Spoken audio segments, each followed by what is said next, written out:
भारत माता की, भारत माता की। मैं आज देश की हर माता को, हर बहन को, हर बेटी को बहुत बहुत बधाई देता हूं।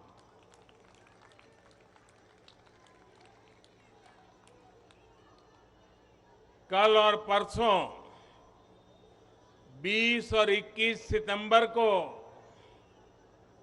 हम सबने एक नया इतिहास बनते देखा है और हम सबका सौभाग्य है कि इतिहास बनाने का अवसर कोटि कोटि जनों ने हमें दिया है। आने वाली अनेकों पीढ़ियों तक इस निर्णय की चर्चा होगी, इस दिवस की चर्चा होगी। मैं पूरे देश को नारी शक्ति वंदन अधिनियम संसद के दोनों सदनों में और भारी बहुमत से और राज्यसभा में तो सर्वसम्मति से पास होने की बहुत बहुत बधाई देता हूं।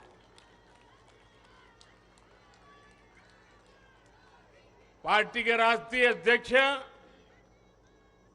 श्री जेपी नड्डा जी, अन्य सभी वरिष्ठ साथी और आज मैं देश की माताओं बहनों को भी यहां दूर से प्रणाम करता हूं।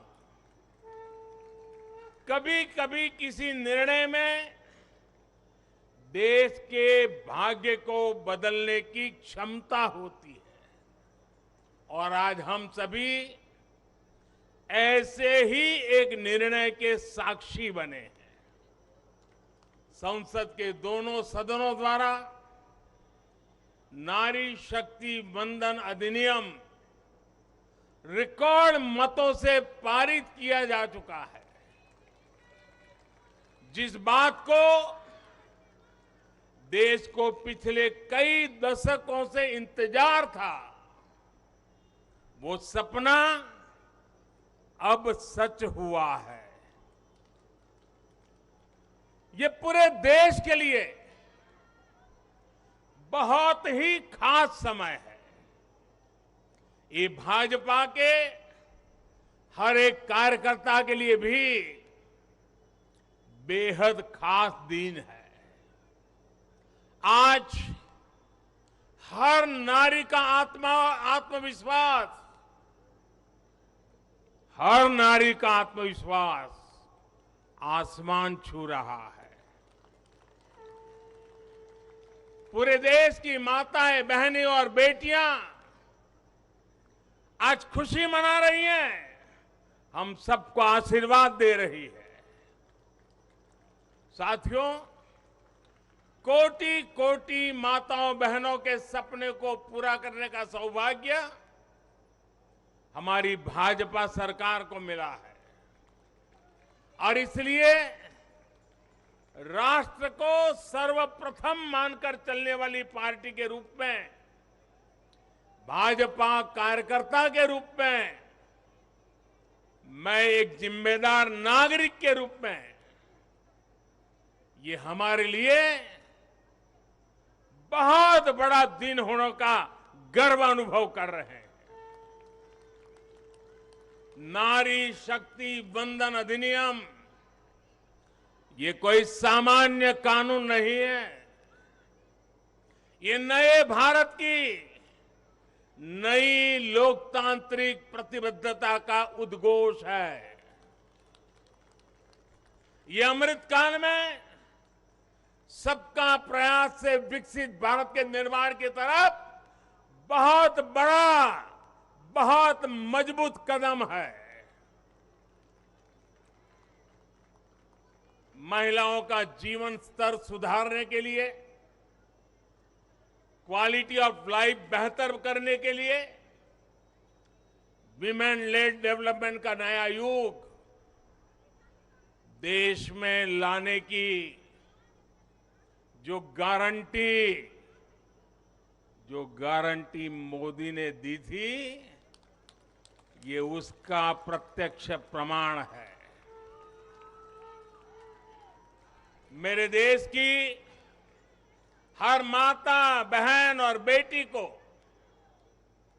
नारी शक्ति वंदन अधिनियम के लिए मैं फिर से बहुत बहुत बधाई देता हूं। मेरे परिवारजनों, लोकतंत्र में महिलाओं के लिए इस कानून से बीजेपी महिलाओं की भागीदारी से के लिए 3 दशक से प्रयास कर रही थी। यह हमारा कमिटमेंट था और आज हमने उसे पूरा कर दिया है।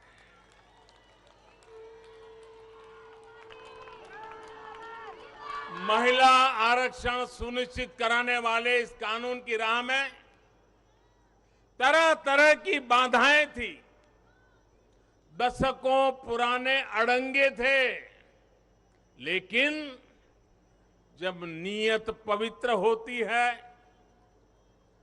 प्रयासों में पारदर्शिता होती है, तो परेशानियों को पार करके भी परिणाम लाती है। ये भी अपने आप में एक रिकॉर्ड है कि इस कानून को सदन में इतना व्यापक समर्थन मिला। नए संसद भवन में पक्ष विपक्ष की सीमाओं से ऊपर उठकर करीब करीब सबने इसके पक्ष में वोट दिया। मैं इसके लिए सभी राजनीतिक दलों का और सभी सांसद साथियों का भी अभिनंदन करता हूं। मेरे परिवारजनों, भारत को विकसित बनाने के लिए आज भारत की नारी शक्ति को खुला आसमान देने का ये अवसर है। आज देश माताओं, बहनों, बेटियों के सामने आने वाली हर अड़चन को दूर कर रहा है। इसी सोच के साथ बीते 9 वर्षों में हमने माताओं, बहनों से जुड़ी हर बंदिशों को तोड़ने का प्रयास किया है। हमारी सरकार ने एक के बाद एक ऐसी योजनाएं बनाई हैं, ऐसे कार्यक्रम शुरू किए हैं जिससे हमारी बहनों को सम्मान, सुविधा, सुरक्षा और समृद्धि का जीवन मिले। हमने बहनों, बेटियों के जीवन चक्र से जुड़ी हर समस्या को दूर करने पर पूरी गंभीरता से ध्यान दिया है। गर्भावस्था के दौरान शिशु को पौष्टिक खाना मिले, इसके लिए हमने मातृ वंदना योजना चलाई। महिलाओं के बैंक खाते में पैसे भेजने शुरू किए। माता मृत्यु को रोकने के लिए, नवजात बच्चों की रक्षा के लिए हमने शिशु का जन्म अस्पताल में ही कराने का बहुत बड़ा अभियान चलाया। बेटी को कोख में ही न समाप्त कर दिया जाए, इसके लिए हमने बेटी बचाओ बेटी पढ़ाओ जैसे जन आंदोलन भी शुरू किए। आज वर्षों बाद देश में जनसंख्या के आधार पर महिला पुरुष के अनुपात में सुधार आया है। इसी तरह शौचालय न होने की वजह से बेटियां स्कूल न छोड़े, इसके लिए हमने करोड़ों शौचालय बनाए। बेटी की शिक्षा जारी रहे, इसके लिए हमने सुकन्या समृद्धि योजना में ज्यादा ब्याज का प्रावधान किया। बेटी को रसोई में लकड़ी का धुआं ना सहना पड़े, इसके लिए उज्ज्वला का गैस कनेक्शन दिया।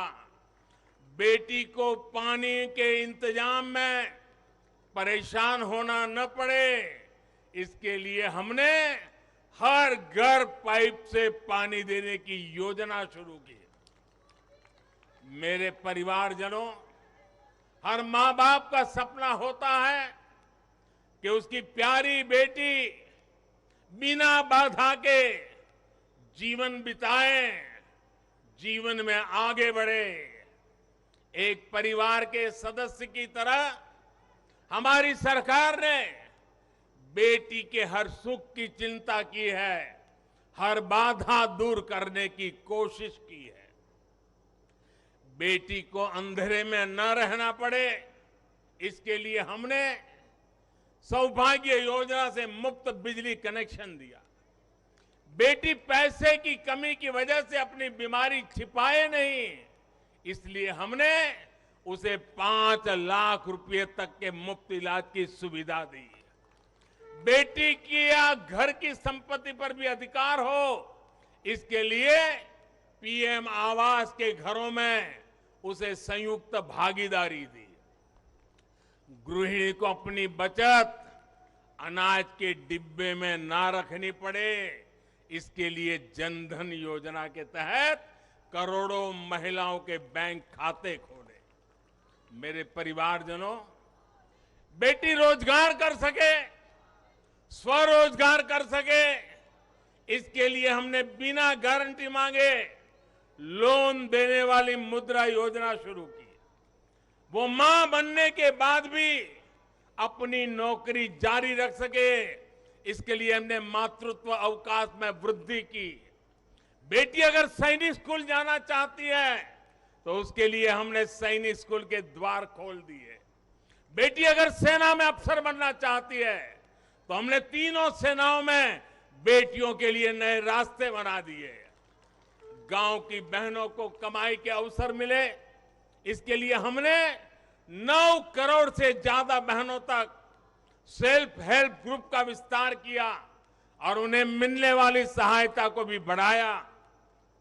इस साल लाल किले से मैंने देश में 2 करोड़ लखपति दीदी बनाने और सेल्फ हेल्प ग्रुप की महिलाओं को ड्रोन देने की योजना का भी ऐलान किया है। साथियों, सामाजिक स्तर पर भी 3 तलाक जैसी जिन कुरीतियों के कारण महिलाओं पर अत्याचार होते थे, हमने कानून बनाकर उन्हें रोका है। हमारी करोड़ों मुस्लिम बहनों को आज 3 तलाक की अमानवीय प्रथा से सुरक्षा मिली है। वो महिलाएं भी अब अपने अधिकारों के लिए आगे आ रही है। मेरे प्यारे परिवारजन, महिला आरक्षण के लिए इतने दशकों से कोशिश तो हो रही थी, लेकिन मैं आपसे जानना चाहता हूं, 3 दशक से बात हो रही थी, नहीं हो पा रहा था। आज ये संभव हुआ है। मैं जरा आपसे पूछना चाहता हूं, ये संभव कैसे हो पाया? ये कैसे संभव हो पाया? ये कैसे संभव हो पाया?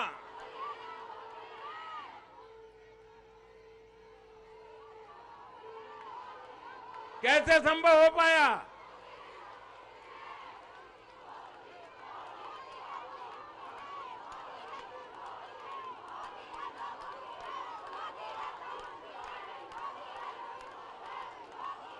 अब मैं आपके जवाब को जरा ठीक करता हूं। ये मोदी ने नहीं, ये आपने किया है, करोड़ों देशवासियों ने किया है। और ये कैसे किया है? उसका एक सबसे बड़ा कारण है देश की जनता ने, देश के मतदाताओं ने, विशेष करके मेरी माताओं बहनों ने वोट देकर के एक पूर्ण बहुमत वाली मजबूत और स्थिर बनाई सरकार बनाई।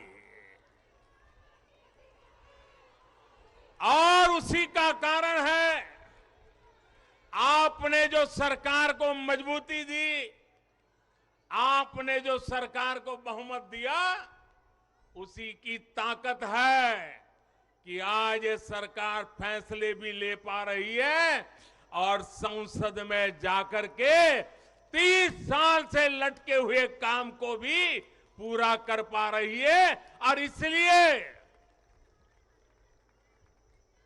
दोनों सदनों में इस प्रकार से पास होना इस बात का साक्षी है कि पूर्ण बहुमत वाली स्थिर सरकार होती है तो देश कैसे बड़े फैसले लेता है, कैसे पड़ावों को पार करता है।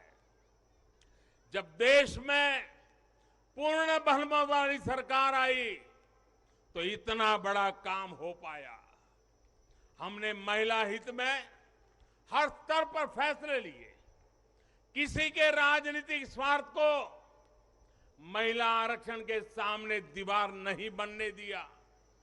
जबकि इससे पहले जब भी ये बिल संसद में आए, लीपापोती हुई, सिर्फ नाम दर्ज कराएगी ये, निष्ठापूर्वक कभी प्रयास नहीं हुआ और बवाल हुई, हंगामा हुआ, नारी का अपमान करने का भी प्रयास किया गया।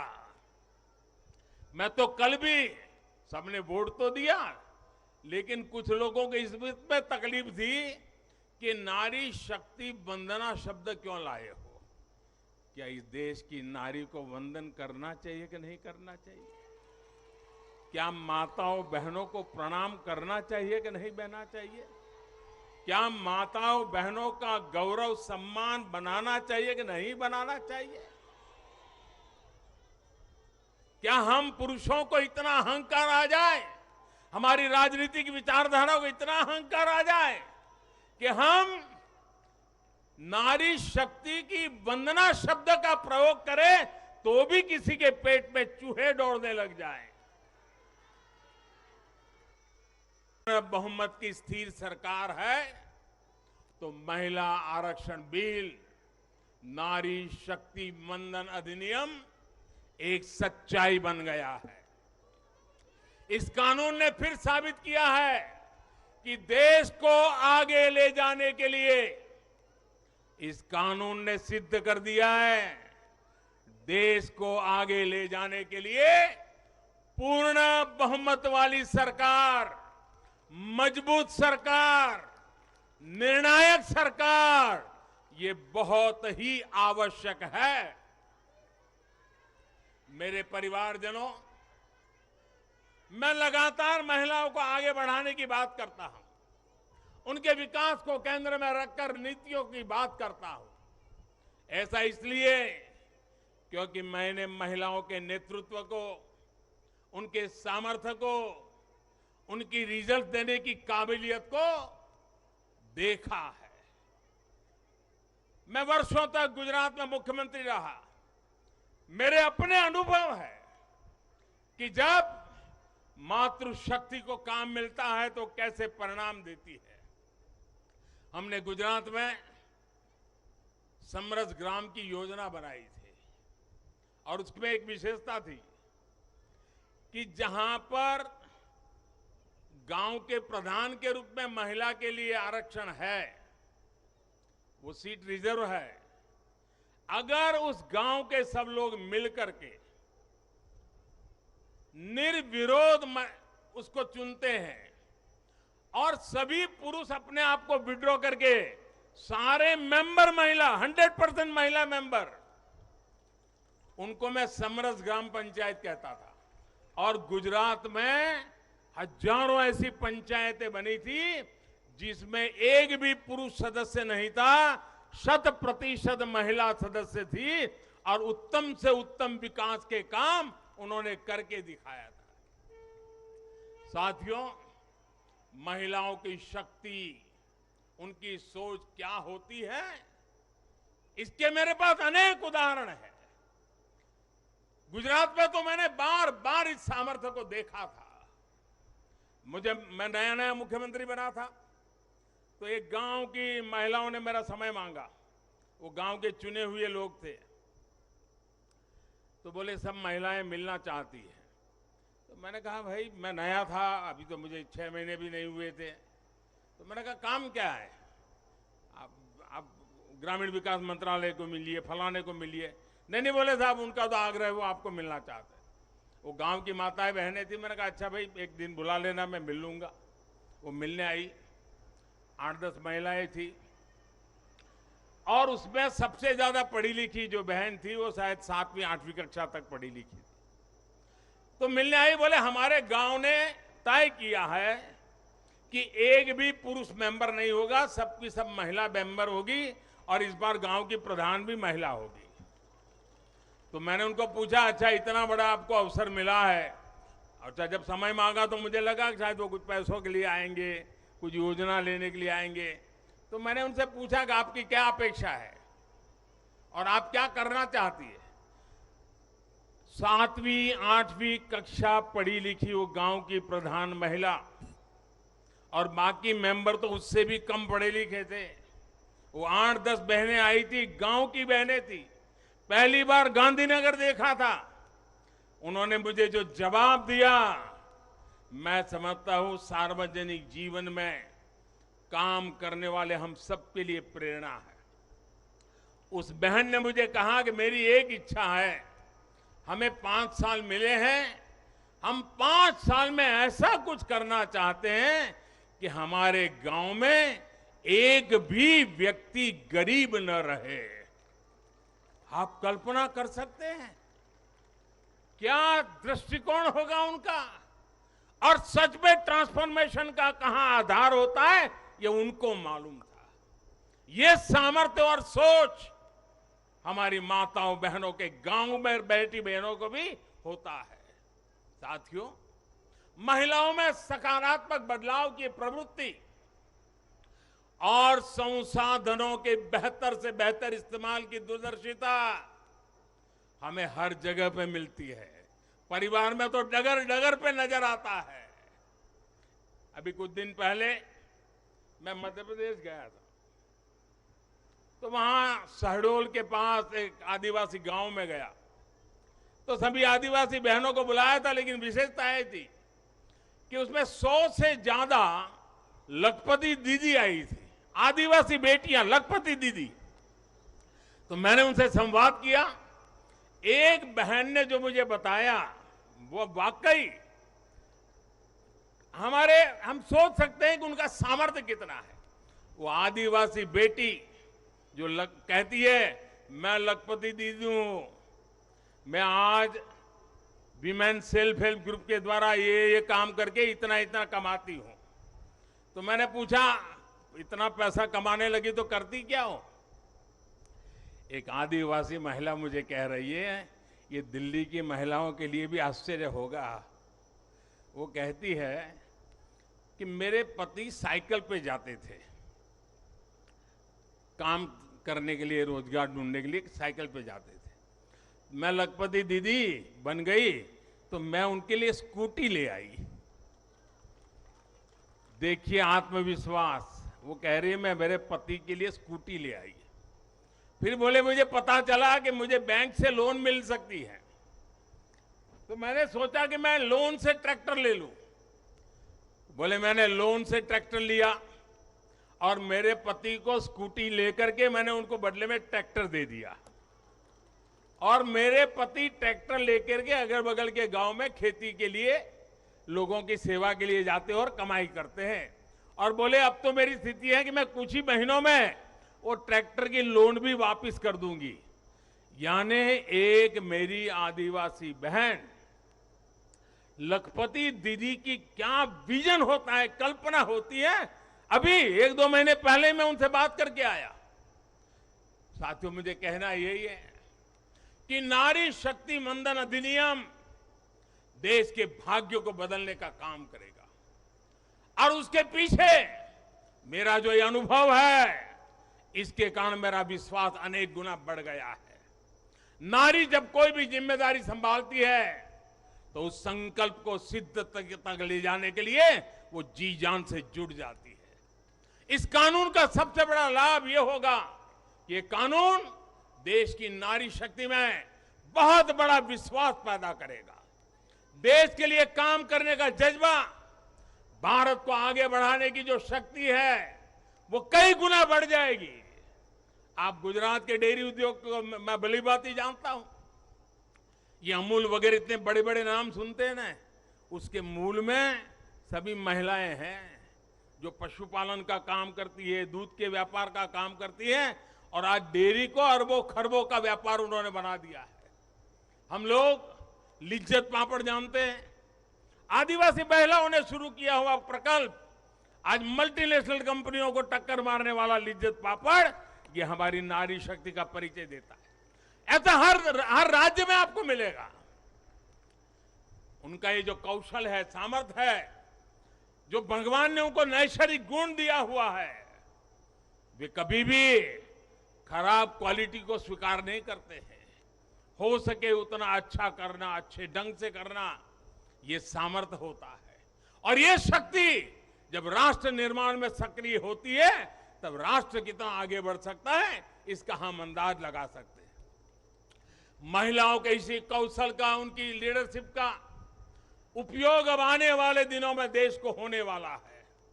हमारी संसद में भी नारी शक्ति का महत्व दिखा है। सारे दलों को इस बिल का समर्थन करना पड़ा है। आप मान लीजिए यही लोग हैं जो पहले बिल फाड़ा करते थे, आज उनको बिल को समर्थन करना क्यों पड़ा? क्योंकि देश भर में पिछले 10 साल में महिला एक शक्ति बनकर के उभरी है। और हमने संसद में पहुंचने से पहले देश में सामर्थ्य जुटा दिया ताकि संसद में कोई हिल न पाए, इसका पूरा प्रबंध करके हम सदन में गए। ये आप ही के सामर्थ्य पर भरोसा करके मैं गया था, ये आप ही की शक्ति पे भरोसा करके मैं गया था, और आपकी शक्ति ने रंग दिखा दिया कि सभी राजनीतिक दलों को इस काम में जुड़ना पड़ा। मेरे परिवारजनों, आज परिवार से लेकर पंचायत तक, इकोनॉमी से लेकर एजुकेशन और एंटरप्रेन्योरशिप तक हमारी बहन बेटियां हर क्षेत्र में अभूतपूर्व काम कर रही है। भारत को चांद तक पहुंचाने में महिलाओं की बहुत बड़ी भूमिका रही है। आज हमारे स्टार्टअप्स हो, सेल्फ हेल्प ग्रुप्स हो या स्वच्छता जैसे सामाजिक अभियान हो, महिलाओं की भागीदारी और भूमिका देश की ताकत बन रही है। देश ने संकल्प लिया है कि जब हम आजादी के 100 वर्ष पूरे करें तब तक हम भारत को विकसित बना करके ही रहेंगे, एक डेवलप कंट्री बना करके रहेंगे। इसमें देश की जो आज आधी आबादी है उसकी सक्रिय भागीदारी और नेतृत्व के साथ सक्रिय भागीदारी, निर्णयों में बराबरी का हिस्सा, ये इस सपने को साकार करने का बहुत बड़ा फोर्स बनने वाला है। मेरे परिवारजनों, नया और आधुनिक संसद भवन और उसमें आधी आबादी का बढ़ता हुआ प्रतिनिधित्व, ये नई व्यवस्थाओं का सूत्रपात करेगा। मुझे विश्वास है कि देश की नारी शक्ति नई और स्वस्थ संसदीय परंपराओं का भी सृजन करेगी। और इसी विश्वास के साथ आप सब इतनी बड़ी तादाद में आकर के मुझे आशीर्वाद दिए। भारत की संसद के इतने बड़े महत्वपूर्ण निर्णय को माताओं बहनों ने संवारा, और मुझे खुशी तो तब हुई जब इसको प्रधानमंत्री आवास मिला है, वो बहन मुझे आकर के आशीर्वाद दे रही है। जिसको उज्ज्वला का गैस मिला है, वो झुग्गी झोपड़ी में जिंदगी गुजारा कर चुकी बहन मुझे आशीर्वाद दे रही है, तब मेरा पक्का विश्वास और मजबूत हो जाता है। और इसलिए मैं फिर एक बार आप सबको अनेक शुभकामनाएं देता हूं। ये नारी शक्ति वंदन अधिनियम उसको गांव गांव घर घर पहुंचाना हम सबका दायित्व है और इस सामर्थ्य को और तेजी से आगे बढ़ाएं। इसी एक अपेक्षा के साथ सभी माताओं बहनों को प्रणाम करते हुए मेरी वाणी को विराम देता हूं। मेरे साथ पूरी शक्ति से बोलिए, भारत माता की। आवाज पूरी दिल्ली में गूंजनी चाहिए, भारत माता की, भारत माता की, भारत माता की। बहुत बहुत धन्यवाद। बहुत बहुत धन्यवाद माननीय प्रधानमंत्री